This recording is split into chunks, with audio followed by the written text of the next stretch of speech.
എന്റെ ഷോപ്പിൽ ഒരു ചെങ്ങായി വന്നിട്ടാ കണ്ടു കഴിഞ്ഞ ഒരു 45-46 വയസ്സുണ്ട്. ജോലി ഇല്ല ആൾക്ക്. ജോലി അന്വേഷിച്ച് നടക്കുകയാണ്.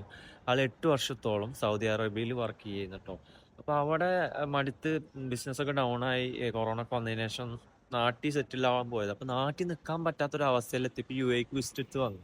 ഇവിടെ ആ പാവം മനുഷ്യൻ ഒരു സ്ഥലത്ത് ജോലി കയറിയിട്ടു വിസ അടിച്ചെടുക്കുക എന്നൊക്കെ പറഞ്ഞിട്ട് ആൾ ഒരു മാസത്തോളം അവിടെ ഇട്ട് വലിപ്പിച്ച അവസാനം വിസ അടിക്കാൻ ബുദ്ധിമുട്ടാണ്, വേറെ പണി നോക്കിക്കൊണ്ട് അവിടെ ഒഴിവാക്കി. അപ്പൊ ആൾ ഒരു മാസം പോയി, ആ പൈസ കിട്ടിയിട്ടില്ല ആൾക്ക്. ഇന്ന് ആളെ വിസ തീരെ 5-6 ദിവസം ബാലൻസ് ഉള്ളു. എന്തെങ്കിലും ഒരു ജോലി കിട്ടിയോ മതിച്ചിട്ടാണ് ഇവിടെ നടക്കുന്നത്. അങ്ങനെ നമ്മൾ അറിയുന്ന ഇതിലൊക്കെ നോക്കുമ്പോ ഒരു മാസമെങ്കിലും വേണം വിസ അടിക്കാൻ.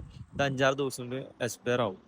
എന്നിട്ട് നമ്മൾ വേറെ കോൺട്രാക്ട്സ് ഒക്കെ ഷെയർ ചെയ്ത ആൾക്ക് അങ്ങനെ ഒരു ജോലി കിട്ടി. അതിൽ 1200 നമുക്ക് സാലറി കിട്ടുന്നു. എന്ത് ജോലി ആയിക്കോട്ടെ ആൾ ചെയ്യാൻ തയ്യാറാണ്.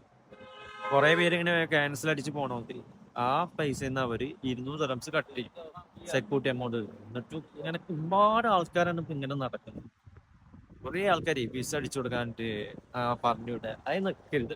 ഈ സ്ഥലത്ത് നിങ്ങൾ കയറി തന്നെ മാക്സിമം 3 ദിവസം 4 ദിവസം നിങ്ങൾ പെയ്ഡ് ആയിട്ട് വർക്ക് ചെയ്യും. ഇപ്പൊ അവർ തരുന്നില്ല എന്ന് പറഞ്ഞാൽ 1 ദിവസം 2 ദിവസം വർക്ക് ചെയ്താൽ മതി. അപ്പൊ നഷ്ടമല്ല. കൺഫേം ആണെങ്കിൽ വിസ അടിച്ചേരരുത്. അല്ലെങ്കിൽ അവിടെ നിന്നിട്ട് ഒരു കാര്യമില്ല കേട്ടോ.